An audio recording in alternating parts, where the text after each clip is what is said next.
Я сегодня решил затронуть очень важную тему. Это молодежная кадровая политика в сфере здравоохранения. Ежегодно 4 наших основных государственных медицинских вуза оканчивают огромное количество студентов, которые заканчивают факультеты лечебные, педиатрические, стоматологические и другие факультеты. И такой вот вопрос трудоустройства. Вот трудно ли в последипломном обучении, это вот ординатура, интернатура, какие вопросы, какие проблемы возникают, насколько они глубокие и как трудно трудоустроиться, почему у нас до сих пор не хватает специалистов в селах, в отдаленных регионах, также и в центрах иногда бывает, в центральных городах не хватает специалистов. Так вот, озадачившись этим вопросом, я бы хотел обратиться к вам. Если вы являетесь выпускником медицинских вузов, таких как Кыргызская государственная медицинская академия, Славянский университет кыргызско-российский, ОШГУ, ДЖАГУ, или, собственно, Кыргызский государственный медицинский институт переподготовки и повышения квалификации.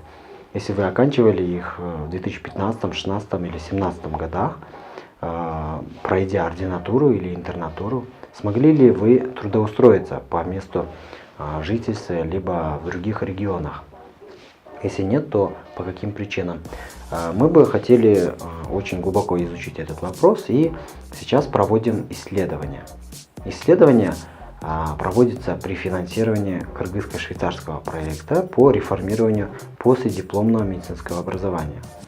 Так вот, Ассоциация молодых врачей сейчас двигается в направлении изучения, и на следующей неделе, уже в течение января, всего января, я со своими друзьями, со своими товарищами буду объезжать областные объединенные больницы, а также другие районные больницы всего Кыргызстана и искать тех, кто оканчивал в 15, 16, 17 годах ординатуру, либо вуз, либо сейчас проходит ординатуру, либо уже трудоустроился, либо и искать всех тех, кто выбыл из системы здравоохранения, то есть всю траекторию от окончания вуза, далее уже поступление в последипломные факультеты, последипломное образование, и дальше уже проследить, какие у нас, собственно, проблемы, из-за чего конкретно все это происходит.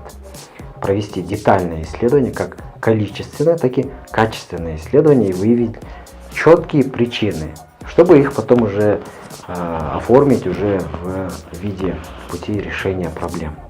И далее уже их предложить как вузам, так и, собственно, службам. Это министерствам и другим аппаратам. Большое вам спасибо. Я вам конкретно обращаюсь. Если вы являетесь выпускником медицинских вузов нашей страны и вы оканчивали в 15, 16, 17 годах, то прошу заполнить ниже анкету. Подробнее прочитайте, пожалуйста, это очень важно. Нам нужно узнать, собственно, из-за чего происходят наши проблемы. С вами был Эльзар Тохтоназаров, председатель Ассоциации молодых врачей. Спасибо за внимание.